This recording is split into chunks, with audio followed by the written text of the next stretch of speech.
आगामी निवडणुकांसंदर्भात भाजपचे मंत्री आणि नेत्यांची वर्षा बंगल्यावर बैठक। महाराष्ट्रात भाजप पुन्हा नंबर 1 पक्ष होण्यासाठी मेहनत घ्या। देवेंद्र फडणवीसांच्या बैठकीत सूचना। पालिका निवडणुकीच्या पार्श्वभूमीवर जबाबदारीचंही वाटप।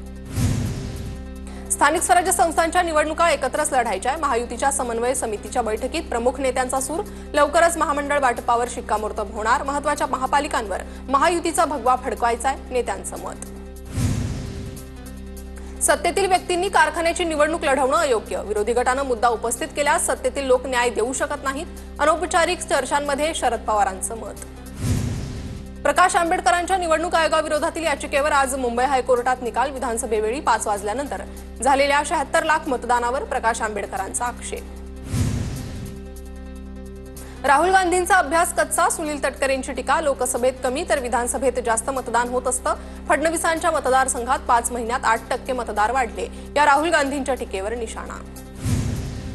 मतांची चोरी करून महायुतीनं निवडणूक जिंकली। ही निवडणूक महायुतीनं बेईमानी करून जिंकली। विजय वडेट्टीवारांचा आरोप। तर आयोग आम्हाला मतदार याद्या सीसीटीव्ही देत नसल्याची वडेट्टीवारांची प्रतिक्रिया। दिल्लीत 29 जून आणि 30 जूनला काँग्रेसची बैठक। आगामी काळात महाराष्ट्र काँग्रेसमध्ये मोठे फेरबदल होणार। अनेक नेत्यांवर पक्षातील महत्त्वाची जबाबदारी दिली जाणार। उद्योगपती अनंत अंबानींनी घेतली मुख्यमंत्री देवेंद्र फडणवीसांची भेट। 15 दिवसात दुसऱ्यांदा भेट झाली। दोघांमध्ये मध्यरात्री तासभर चर्चा। राऊत खोटं बोलण्यात मास्टर। ते रेटून खोटं बोलतात। महाराष्ट्रात हिंदीची सक्ती कुठेही केलेली नाही। प्रवीण दरेकरांची प्रतिक्रिया। तर लोकांमध्ये संभ्रम निर्माण करण्याचा प्रयत्न सुरू असल्याचीही प्रतिक्रिया। हिंदी सक्तीवर बाळासाहेबांच्या विचारांचे खोटे वारसदार अजून गप्प का? मनसे नेते राजू पाटलांची ट्विट करत एकनाथ शिंदेंवर टीका।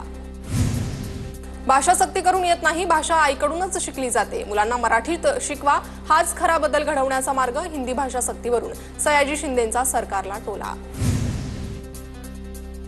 चेंबूरमधील धोकादायक इमारतीला पालिकेनं लावली हिंदी आणि गुजरातीत नोटीस। ज्या अधिकाऱ्यानं नोटीस लावली त्याला समज देण्यात येईल। पालिकेचं स्पष्टीकरण।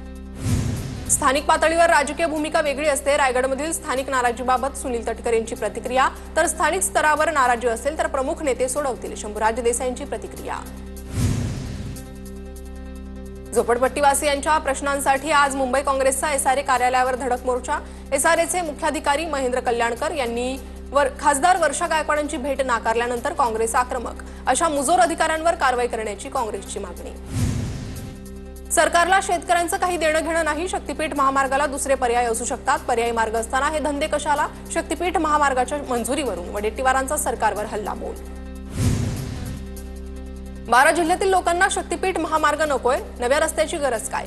गरज नसलेला विकास महाराष्ट्राला नकोय। सरकारनं फेरविचार करावा। शक्तीपीठ महामार्गावर सतेज पाटलांची महामार्गावर प्रतिक्रिया।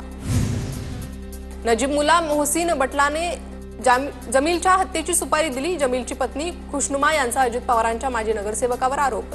तर पत्रकार परिषद घेऊन मोठे गौप्यस्फोट करणार। नजीब मुल्ला यांची प्रतिक्रिया। मशिदीवरील भोंग्यांच्या मुद्द्यावर आज सकाळी अजित पवारांची बैठक। मुस्लिम समाजाच्या शिष्टमंडळासोबत पोलीस महासंचालक आणि मुंबई पोलीस आयुक्त उपस्थित राहणार। शिष्टमंडळात नवाब मलिक, अबू आझमी, वारिस पठाण यांचा समावेश। संजय राऊतांनीच निवृत्ती घ्यायला पाहिजे। राऊत थांबत नाही तोपर्यंत ठाकरे गटाला भविष्य नाही। भास्कर जाधवांच्या वक्तव्यावरून सुजय विखेंचा राऊतांवर निशाणा। काँग्रेसचे पर्यावरण सेलचे प्रदेशाध्यक्ष समीर वर्तक, कार्यमुक्त प्रदेशाध्यक्ष हर्षवर्धन सपकाळ यांच्या आदेशानंतर कारवाई। समीर वर्तक यांच्यावर व्यावसायिकाला धमकावल्याचा आरोप। संग्राम जगताप यांच्याकडून विशिष्ट समाजाविरोधात वक्तव्य। पक्षाची भूमिका सेक्युलर। संग्राम जगताप यांना सांगणार। संग्राम जगताप यांना वक्तव्याची विचारणा करणार। संग्राम जगतापांच्या विधानावर अजित पवारांची प्रतिक्रिया। माझ्यावर केस करण्याचा उद्देश हाच होता की मी घाबरून गप्प बसेल, पण मी सगळ्यांना सांगू इच्छितो की मी घाबरणार नाही। इम्तियाज जलील यांची प्रतिक्रिया। पुणे रेल्वे स्थानकाला बाजीराव पेशवेंचं नाव देण्याची मेधा कुलकर्णींची व्यक्तिगत मागणी। नाव द्यायच्या वेळी राज्य सरकार भूमिका घेईल। महाराष्ट्राचे मुख्यमंत्री याबाबतीत प्रगल्भ आहेत। प्रवीण दरेकरांची मेधा कुलकर्णींच्या मागणीवर प्रतिक्रिया। पुणे रेल्वे स्टेशनला बाजीराव पेशवेंचं नाव देण्यास शरद पवारांच्या राष्ट्रवादीचा विरोध का? शरद पवार गटाविरोधात परशुराम हिंदू सेवा संघाची बॅनरबाजी। रेल्वे स्टेशनला बाजीराव पेशवेंचं नाव द्या, खासदार मेधा कुलकर्णींची मागणी। अबू आझमी वादग्रस्त वक्तव्य करण्यात उस्ताद, त्यांचा परिणाम त्यांना अनेकदा भोगावा लागलाय। सुजय विखेंची प्रतिक्रिया। तर वारकऱ्यांचा अपमान करणाऱ्या व्यक्तीचा बंदोबस्त करण्याची जबाबदारी महायुतीची, सुजय विखेंचं वक्तव्य।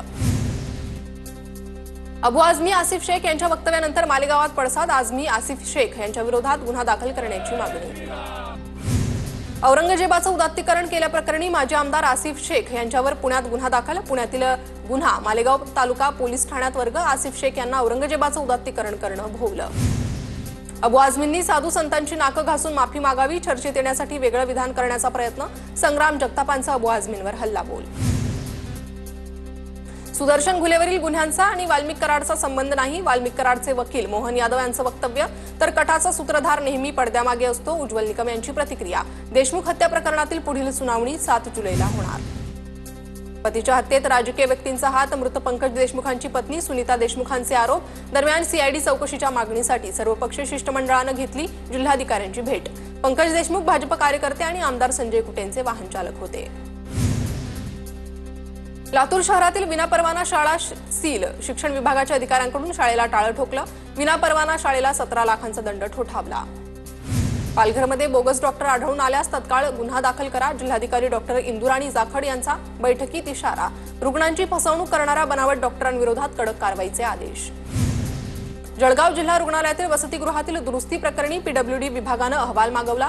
शासन निर्णय डावलून कामाचे 43 तुकडे केल्यानं कारवाई. जिल्हा नियोजन समितीच्या पत्रानुसार चौकशी करून अहवाल पाठवणार. जळगावच्या अमळनेरमध्ये मोफत मोतीबिंदू शस्त्रक्रिया शिबिराचं आयोजन. शिबिरात अमळनेरसह चोपडा धरणगाव परिसरातील 135 रुग्णांची तपासणी.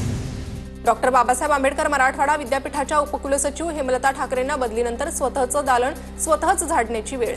उपकुलसचिवांना शिपाई न दिल्यानं स्वतःचं दालन स्वतःवरच झाडण्याची वेळ. हेमलता ठाकरेंकडून महिला आयोगात आणि मुख्यमंत्र्यांकडे तक्रार. ठाण्यातील दिवा प्रभाग समिती अंतर्गत 73 अनधिकृत बांधकामांवर हातोडा. महापालिकेच्या अतिक्रमण विरोधी विशेष पथकाची कारवाई. हायकोर्टानं फटकारल्यानंतर सहाय्यक आयुक्तांच्या नेतृत्वात कारवाई. संतश्रेष्ठ ज्ञानेश्वर महाराजांच्या पालखीला जेजुरीत मुक्काम. खंडोबा मंदिराचा मुख्य गाभारा आणि गडकोट आवारामध्ये फुलांची आकर्षक सजावट. श्री संत जनाबाई पालखीचं परळीत उत्साहात स्वागत. पालखीचा मुक्काम आर्यवैश्य समाज मंदिरात. वैजनाथ झरकर यांच्या कुटुंबाकडून पालखीचं स्वागत. आज नाशिक, पालघर, ठाणे, पुणे, रायगड, रत्नागिरी आणि कोल्हापूरला ऑरेंज अलर्ट. मुंबई, सिंधुदुर्गासह संपूर्ण विदर्भात येलो अलर्ट जारी. पुढील 24 तासांसाठी रायगड जिल्ह्याला मुसळधार पावसाचा इशारा. मुसळधार पावसाच्या इशाऱ्यानंतर नागरिकांना सतर्कतेच्या सूचना. सुरक्षिततेच्या दृष्टीनं कोणताही हलगर्जीपणा टाळण्याचं हवामान खात्याचं आवाहन. नाशिकच्या गोदावरी नदीचा पूर ओसरण्यास सुरुवात. गंगापूर धरणातून पाण्याचा विसर्ग कमी. गंगापूर धरणातून 1760 क्युसेकनं पाण्याच्या विसर्गात घट. कोल्हापूरच्या पंचगंगा नदीच्या पाणी पातळीत वाढ. कर्नाटक महाराष्ट्राला जोडणाऱ्या शहरातील यशोदा पुलावर पाणी. छोटी मोठी मंदिरं पाण्याखाली. अलमट्टी धरणातून सध्या पाण्याचा विसर्ग सुरू. सांगली जिल्ह्याला मुसळधार पावसानं झोडपलं. अचानक सुरू झालेल्या पावसामुळे सांगलीत जनजीवन विस्कळीत.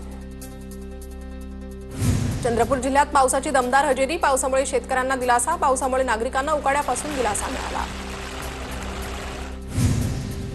धुळ्याच्या साक्रीमधील विटाई गावात बेकायदेशीर दारू विक्री सुरूच. दारू विक्रीला आळा न घातल्यास साक्री पोलीस ठाण्यावर मोर्चा काढू. विटाई गावातील तरुणांचा एल्गार. पालघरमधील वाडा तालुक्यात पुलाच्या दुरवस्थेमुळे विद्यार्थ्यांची तारांबळ. TV9 मराठीनं दाखवलेल्या बातमीनंतर प्रशासनाला जाग. तहसीलदारांची गावाला भेट देऊन पूल मंजुरीचा प्रस्ताव शासनाकडे सादर केला. 10 जुलैपर्यंत पंढरपूरकडे जाणाऱ्या आणि येणाऱ्या वाहनांना रस्ता करातून सूट. आगामी आषाढी एकादशी निमित्तानं जळगाव प्रशासनाचा निर्णय. जळगावातील आरटीओचे वरिष्ठ लिपिक चंद्रशेखर इंगळेंची कर्तव्यात कसूर. गणेश ढेंगेंकडून चंद्रशेखर इंगळेंच्या निलंबनाची मागणी. चंद्रशेखर इंगळेंकडे कराची बनावट पावती असल्याचं समोर. लातूरमधील महिला पोलीस कर्मचाऱ्याचा आणखी एक व्हिडिओ व्हायरल. व्हिडिओत महिला पोलीस आणि वकील असलेल्या व्यक्तीत वाद. सिग्नल तोडल्याच्या कारणावरून वाद झाल्याची माहिती. जळगावच्या धानोऱ्यामध्ये चोरट्यांचा धुमाकूळ. 2 अज्ञात चोरट्यांनी गाय वासरू चोरी केल्याची घटना. चोरीची घटना सीसीटीव्हीत कैद. पोलिसांनी गस्त वाढवण्याची नागरिकांची मागणी.